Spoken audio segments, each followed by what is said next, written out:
This evening, we are delighted to celebrate the Republic of North Macedonia, a country at the heart of the Balkans. Known for its rich blend of cultures, North Macedonia reflects centuries of history shaped by Byzantine, Ottoman, and Slavic influences. Its capital city, Skopje, is where tradition meets modernity, while the UNESCO World Heritage Site of Lake Ohrid stands as one of Europe's oldest and deepest lakes, renowned for its cultural, spiritual, and ecological significance. North Macedonia is also the birthplace of Saint Mother Teresa, whose life of selfless service continues to inspire the world. Today, we are honored to present the One World, One Family Humanitarian Award in the field of women and child welfare to Ms. Irina Velkoska. For nearly 2 decades, Ms. Velkoska has dedicated her life to serving the most vulnerable, the street children in North Macedonia.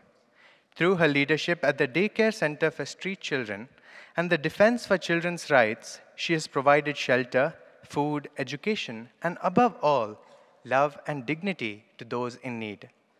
Her tireless efforts have empowered young people to overcome poverty and discrimination, giving them the confidence to dream of a brighter future. May we now invite Ms. Irina Velkoska to kindly come on stage and accept the award, followed by her acceptance speech.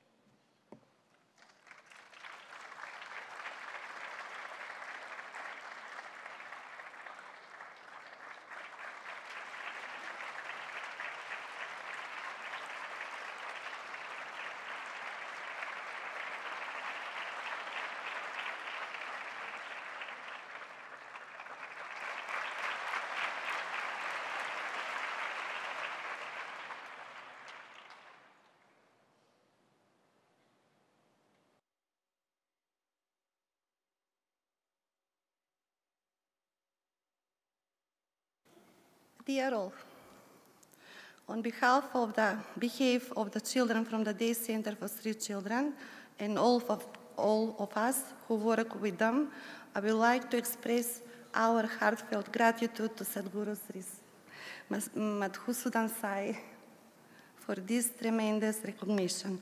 It is not only meaningful for us, but it also carries great significance for our country. Children are our future, yet every day on the streets we can meet children who live without the care and protection of their parents. Those children are not alone in the world. They have families, but their families often live in makeshift shelters in deep poverty without the means to provide basic care or ensure their safety. Instead of attending school, those children wander aimlessly. Instead of growing up in safe homes or playing with their peers, they are forced to beg or engage in labor just to survive. The Day Center exists to change that reality. Here children find safety and love. Their families receive a meal, often their only meal of the day. They learn basic hygiene, culture values, and life skills. We celebrate their birthdays, but some the very first time and offer them extra activities like visit to the park, theater, or zoo. For many, those are their first experience beyond the streets.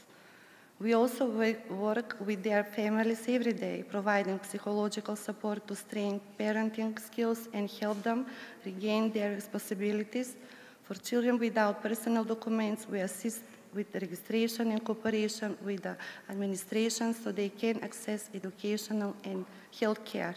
Let me share one of the many success stories about one girl.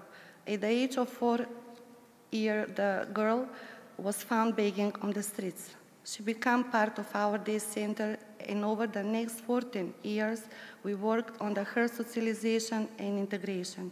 We supported her family through counseling to prevent underage marriage and provided educational, psychological, and life guidance to help her grow and succeed. Despite the tremendous challenges she faced as a Roma girl from the vulnerable background with a family that pressured her into early marriage, chose a different path. With my mentoring, she joined the face-to-face street magazine program where she began earning and learning vital work skills. She quickly gained self-confidence, communication skill, and a vision for a better life. Today, she works in a bread production company. She has stable employment, financial independence, and is even supporting her family. From a street child to a strong responsibility young woman, she is now a role model in her community, especially for the other girls. Her story sends a power message. Never give up on education and never stop believing in your dreams. The girl courage changing the narrative. Her determination inspiring her peers to break free from the stereotypes and traditional limitation and to believe in their own strength and potential. As for me, I feel fulfilled when I bring a smile to a child's face, when I can be their comfort, their support, their hope. There is nothing more rewarding than helping a child learn to read, no matter how long or hard the journey. And when I see them practicing the values, I will try to teach honesty, responsibility, and hard work. That, to me, is the greatest success of all. The work I've done yesterday and what I continue to do today lives on each child's progress and success. Their growth is my inspiration, my motivation to continue no matter the challenges, because each success story is a reminder of my why this work matters. There is no greater force in the university than the power of love. We are born from love, we live for love, and without love we cannot truly exist. Each of us has something to give, each of us holds the power to improve the lives of others. A single good act maybe seems small in the grand scheme of things, but it can mean everything to someone in need, and it makes us better people too. Let us never allow compassion, empathy, or love to disappear. Thank you.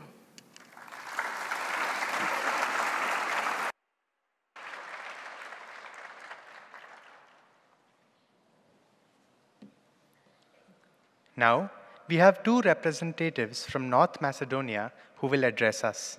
Our first speaker is Ms. Maya Andreska. A lawyer by training, she specialized in labor and medical law and served as HR manager in a hospital at Skopje for over a decade before starting her own private practice. A longtime follower of Bhagwan Baba, she has been actively involved in Sai Center activities and today serves as the president of the One World, One Family Association, Macedonia. She has also contributed to the translation of the Sathya Sai Uvacha series and recorded audiobooks in the Macedonian language. Ms. Maya will present about the life and culture of North Macedonia.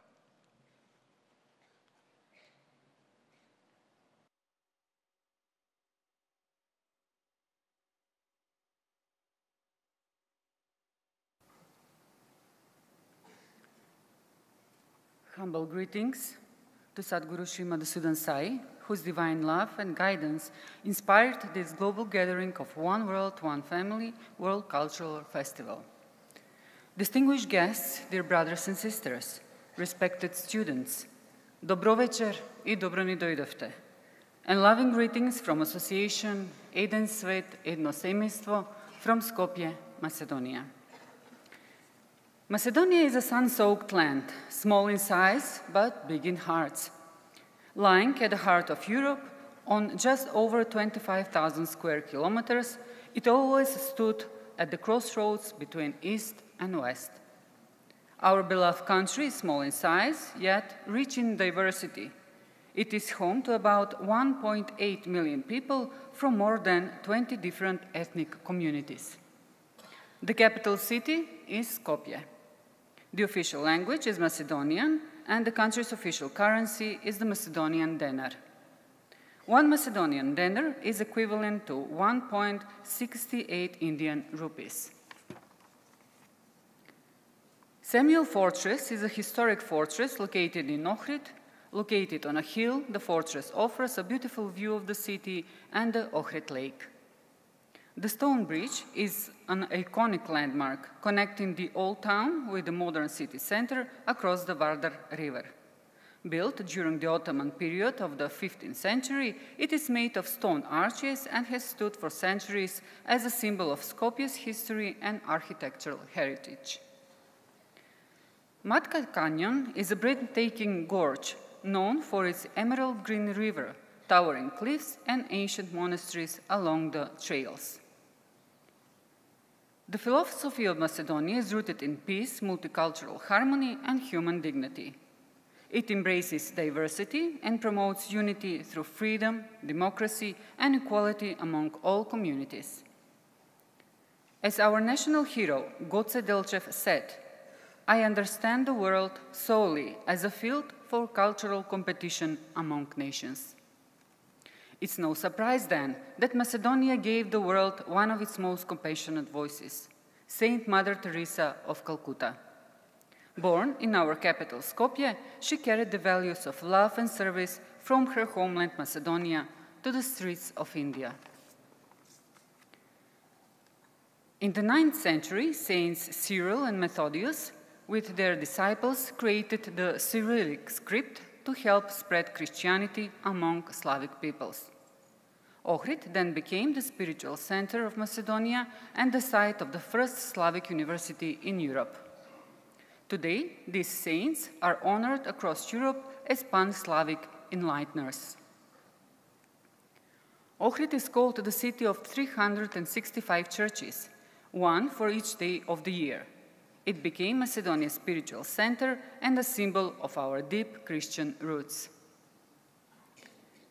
Macedonian food is rich in taste, generous, and meant for sharing. It unites Mediterranean freshness with Balkan depth, slow-cooked stews, flaky pastries, and vibrant salads. Paprika-rich dishes, especially our treasured ayvar, are at the heart of many meals. Every bite is a feast of flavor and reflects a tradition passed down through generations. Among our beloved food are flaky pastries, enjoyed by families across generations and passed down as tradition. Fresh salads are a signature part of our meal, with colorful combination that reflects the richness of our land. Macedonia is famous for artistic craft such as filigree and wood carving. Our culture is also reflected in the teshkoto, a powerful dance of pride and endurance that carries the collective memory of our people. The teshkoto dance, meaning the heavy one, is always performed by men. It is not just a performance, but a physical expression of identity, pride, and endurance. Our traditional dress is more than clothing. It is identity stitched in bright colors, unique embroidery, and patterns that tell the story of our people.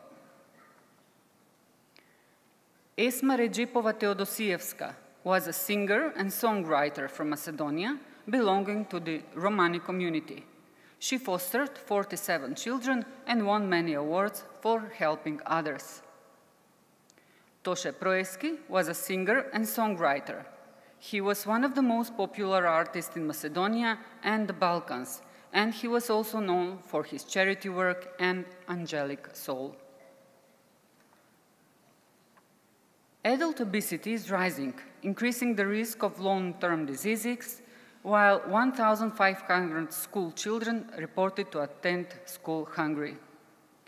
Rural children often lack access to quality education, and dropout rates are high among the Roma community. Health care is universally available, but advanced treatments are mostly in cities, and many older adults and people with disability live with poverty and limited home support. One World, One Family Macedonia works with many partners to help people in need through food donations, meal programs, mental health support, and essential services. Our efforts include aiding the homeless, supporting children's well-being, assisting families with bills, and sharing messages of goodness and care. In all of this, we are united, diverse in our missions, but one in spirit. By truly believing in the motto, One World, One Family, we affirm that through united action, mutual support, and deep respect for one another's service, we can create real and lasting change. Thank you, and благодарим, dear Sadhguru, for this opportunity.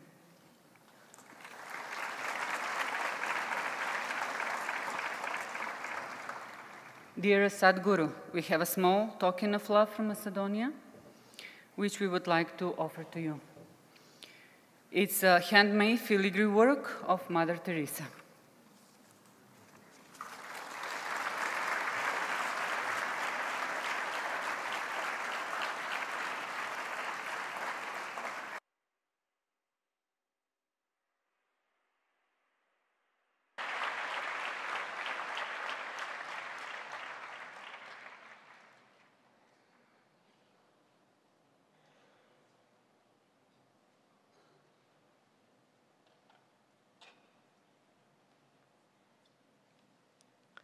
We will now have a short video presentation showcasing the service activities from North Macedonia. May we have the video, please?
Be divine, do divine.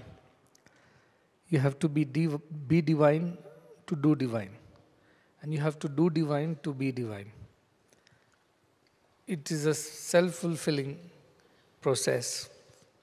Every time you do a divine deed, you become a little more divine than what you were before.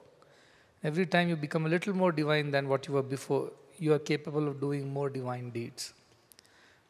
So it fulfills itself and propels itself perpetually. And that is what I always insist on. When I tell children G-O-O-D is good and G-O-D is God. So through good, we can realize God. And when you realize God, you will only be good. There is no other way that you can be. So it's a process. So which way to begin? It's a circle. You start from anywhere, you will end up at the same point. Start anywhere. No point is sooner or later, earlier or farther or closer. Such ideas don't exist. In a circle, you can start from anywhere and you will reach the same point. So start doing good and then you will become slowly closer to God. And start getting closer to God and you start doing good, more and more good. So somebody asked me, how much good should we do? I said, till you realize God, you have to keep doing good. How much good is good enough? Till you feel like God, till you experience God, you have to keep doing good. You can't stop halfway. That this much good is good enough. And that idea does not exist in divine people. Because they are born to do good and they keep doing good as a habit. It's not that something they plan and come and then they do good. And if they don't plan and then don't come, they don't do good that day. No, every day is a good day for them because every day they are doing good. That is the idea. Incremental good is what I keep telling everybody. Every day a little more good than what you did yesterday will take you closer to God. Be good, do good, see good. This is the way to God, Bhagavan used to say. Be good, and so do good. And when you are being good and doing good, you will see good in everywhere, in everything. It means be divine, do divine, see divine. This is the way to divinity. When you are divine, you will do divine. And when you are doing divine and being divine, you will see divinity in everything. That is what is see divine or see good. And then that is how you reach God. So when I hear these stories from around the world, where people are coming and telling how a little good that they do every day is transforming them, be it the Hi-Fi Youth Foundation, doing good through sports, a road less traveled. Yet it builds confidence, it builds character, it builds hope, and it builds courage in the people. And that is doing good. And then they go on, inspired by the good, to do more good to somebody else. Whether it is the Bharat Rashtra Nirman Vidyarthi Nidhi scheme, which was an afterthought post-COVID, when children were not going back to schools. And there was no way teachers could attract them back to schools after a long gap of 2 years. When they had got used to working in farms and fields and shops and hotels and restaurants and whatever they could do. They were not going back to schools. Millions in India never came back to school. And we thought, what can we do? How to put them back in school? Because school is at least a safe haven. If they're not in school, what would they do whole day? They will waste their time. They'll get into wrong ways. So this scholarship started as a small thought. If we attract them, why are the parents taking the children from school away? School education is free. Then why are they not sending? It's because they can make money on these children now. They've realized it through COVID that if you put them to work, then these children can earn something and provide for the family. Of course, child labor is illegal. But then when difficulties strike, who cares for law? And that is how these children went to work. So we thought the only way we could put them back in school is to compensate the parents for the financial loss, which they were supposedly making because of children working, and now they won't be working. Small idea, started with primary, now children have gone from primary to secondary school and it's going on. And they'll go all the way till intermediate or PUC, as the case may be. And that is making a difference, a little good. And the team of volunteers from around the world, around the country, Bharat Rashtra Nirman Nidhi volunteers for Rashtriya Seva Bharati, they became a part of this movement. We did not have people feet on the street in every village, in every taluka, and every district. That is the time when I met Mr. Mohan Bhagwat ji, the Sarsang Chalak of Rashtriya Swayam Sevak Sangh. But then he guided us to Rashtriya Seva Bharati, which was the volunteer organization of the same mother organization. When I asked him that we want to do something for the children, we want to see to that they come back to school. He said, well, I've heard these kind of ideas from many people. And he, without quoting the name, he did mention, I've heard from billionaires also, Bangalore billionaires, who said, we want to do this, pull people out of poverty, but I don't trust that they will do. He himself said, but I do believe that you will do. You are different. You will do this. I said, we will try our best. So what do you need from us? And I told, anything can be done using two things, jana and dhana. Jana means people and dhana means money or resources. Now this program also requires both the things. I will get the dhana. You give me the jana, I told him. You give me the people and I will bring the funds. He said, well, go ahead and do what it requires. And our support and blessings are there for the program. And that is how we began this journey in a small way. And then a lot of people joined in. We also got a beautiful software developed, an application developed by a Bangalore-based company, part of the RSS. And they gave us this amazing application which helps us to track the students, their attendance, their progress in studies, and the credit of scholarship. So every month, automatically, in these thousands of bank accounts which were opened for the children along with their parents, the credit goes on its own, as long as the software is updated with their attendance and progress and approved by the local volunteer. So it took some time to build a team of 1,000 people across the state who would understand why this is being done, what is the process they must follow, how to register the deserving candidate, and how to deregister the candidate once the candidate is self-sufficient, and how to track them month on month, week after week, by going to their homes and transforming them in the process, and also in the process teaching them about good human values.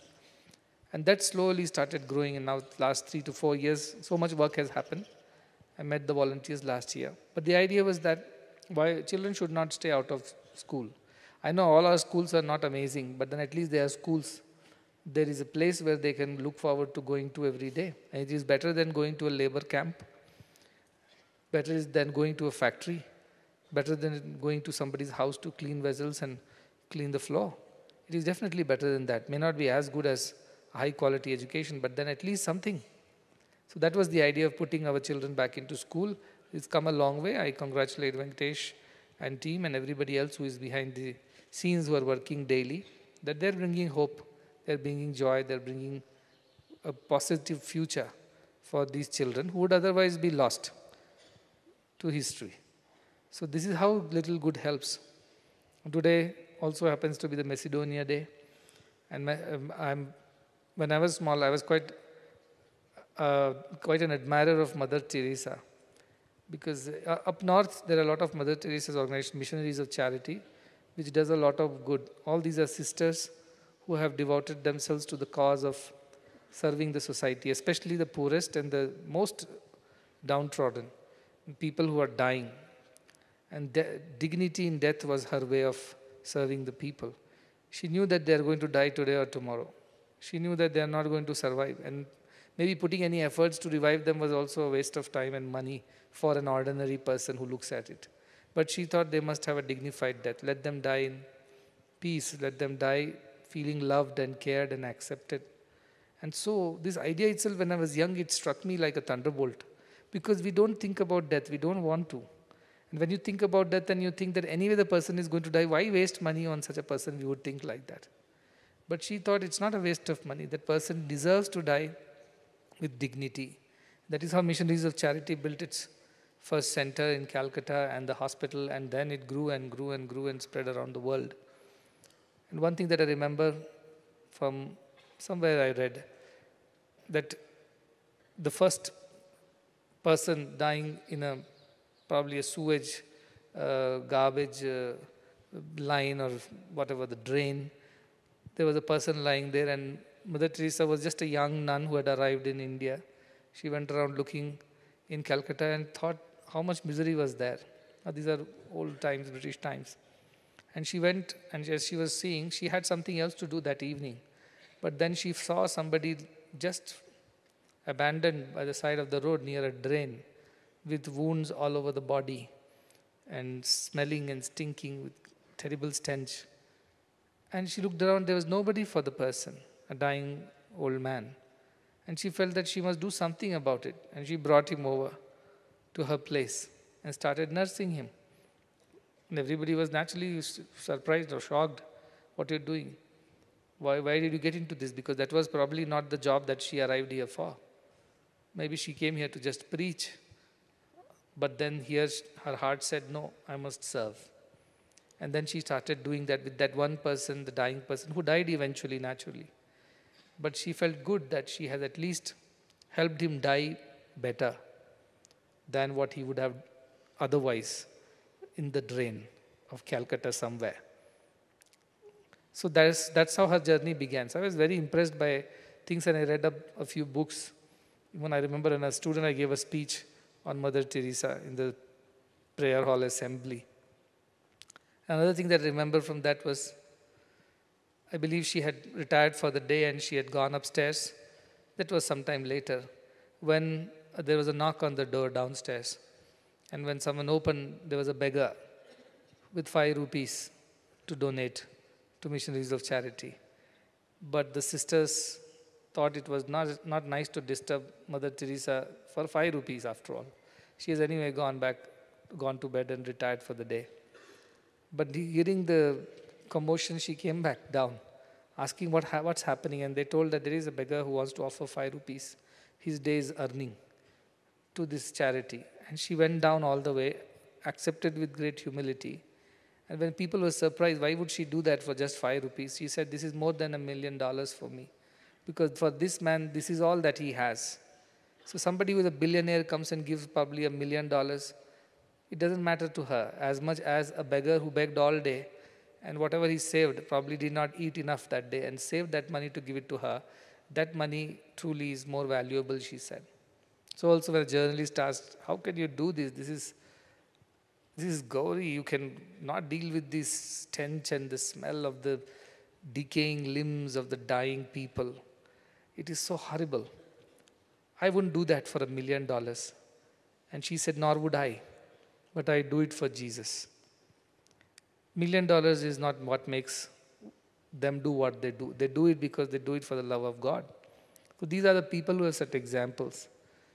Knowing that she comes from Macedonia, I read it in the book, but today we have Macedonians here, and to feel that kinship that, oh, Mother Teresa belonged to that country, left that country quite early in her teens and came to India, made this her home, stayed throughout here, and then continued to serve the poorest and the downtrodden. And I've also met people who work with Mother Teresa, hand in hand, shoulder to shoulder, in providing healthcare and other facilities in Calcutta. I have heard their version of what she was.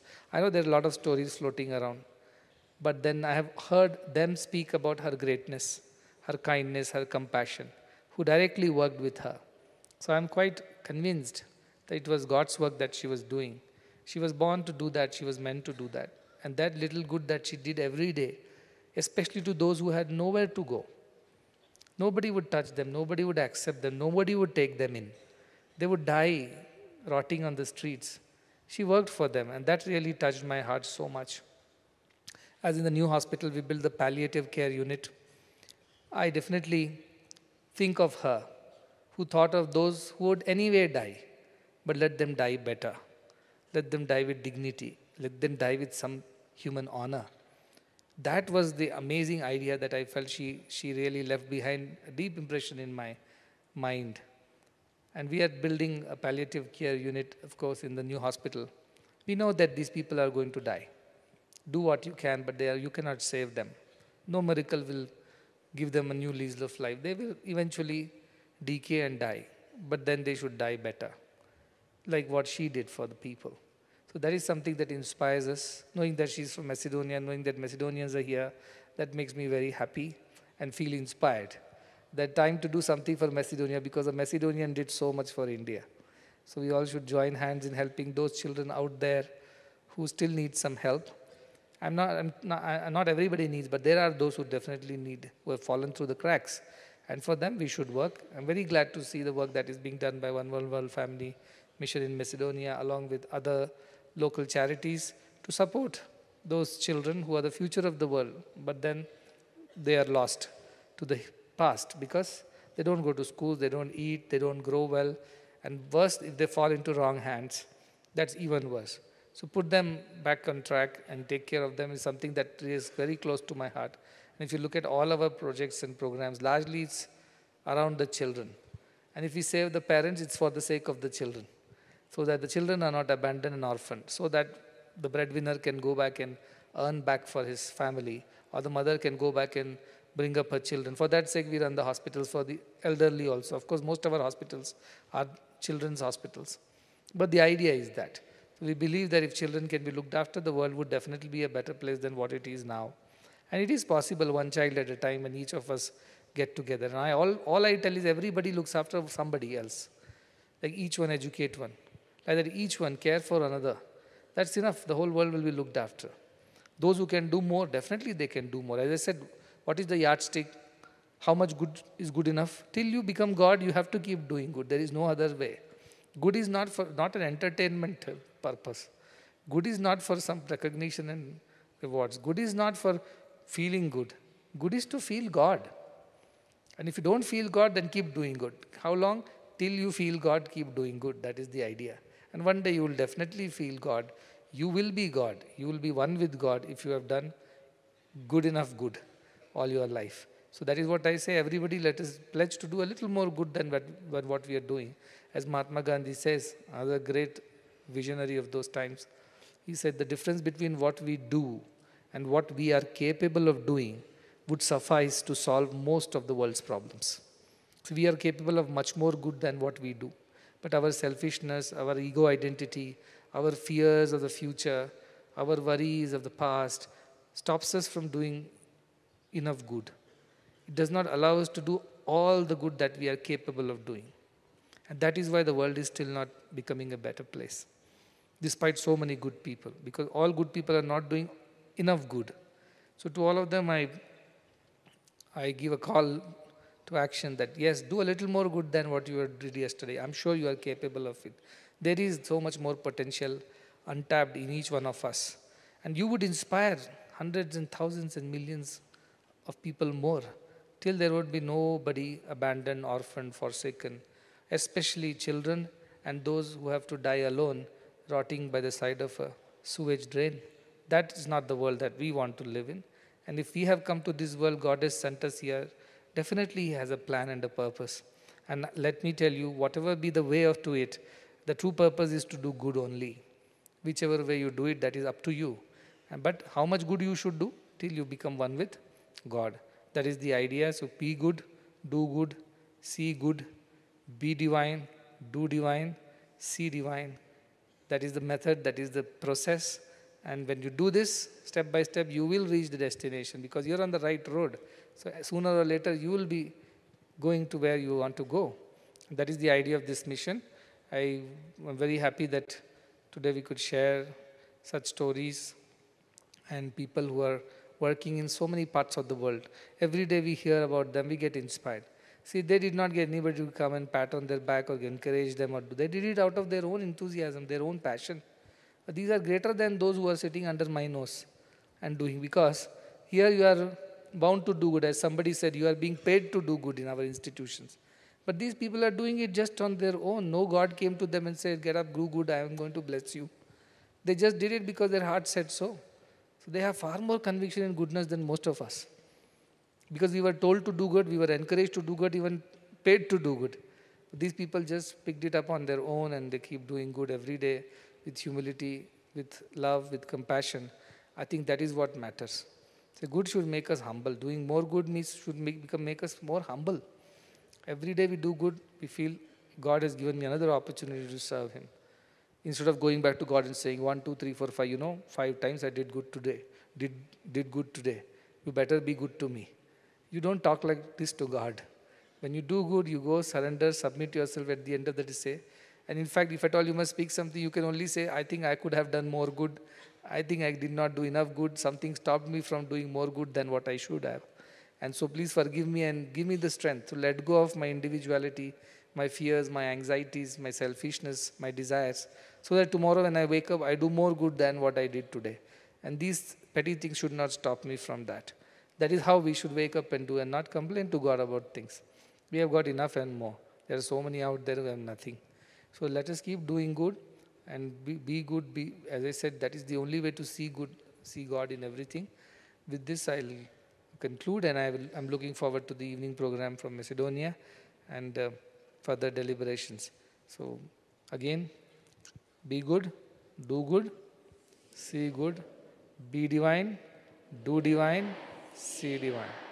Okay, not just say, but do this, okay?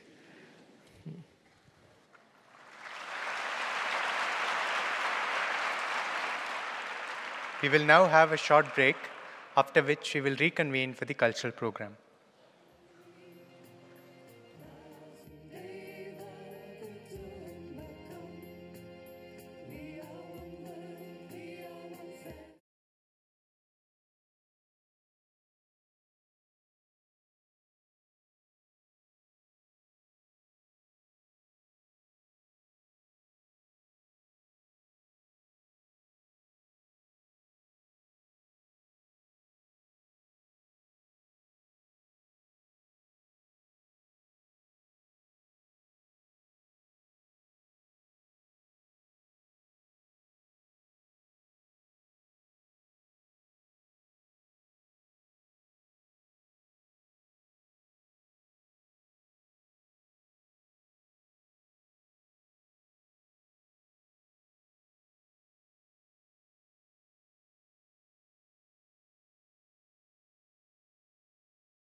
Ladies and gentlemen, this evening we are delighted to present a performance from North Macedonia by the renowned band Synthesis. Having performed at more than 600 concerts worldwide, including prestigious venues such as the Sydney Opera House, their name reflects the unique fusion of traditional Macedonian music with their own distinctive style. Their ethno sound brings alive the spirit of rural Macedonian life, especially from the Ottoman period, while carrying messages of love and celebrating the rich cultural heritage of their homeland. Introducing the musicians,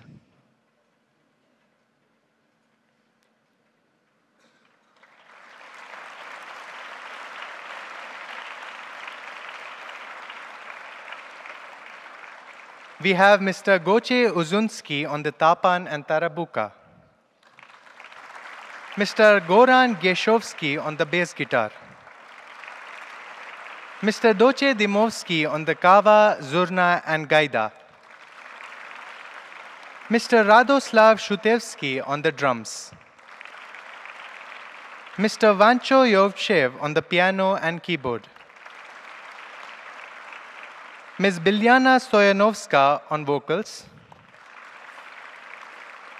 Ms. Susanna Yovsheva on the vocals, Mr. Marian Jovanovski on the tambura, and Ms. Aneta Velkoska also on the vocals. Please join me in welcoming this ensemble from North Macedonia.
Jano, Jano, vice, kade ti je Jane?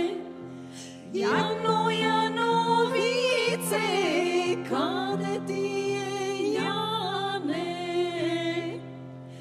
Jane mi otide na kajanina,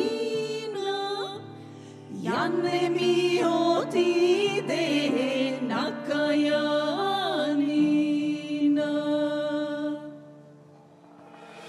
Na kajanina mostoji da praje, na kajanina mostoji da praje, mostoji da praje, kamili da vrvat, mostoji da praje, kamili da vrvat.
šeta, moma Katerina, v belo promeneta, kako galabica. Of, aman, aman, kako galabica. Of, aman, aman, kako galabica. Ozdola mi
Mila mamo turski asker.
I think it was something different and amazing, isn't it?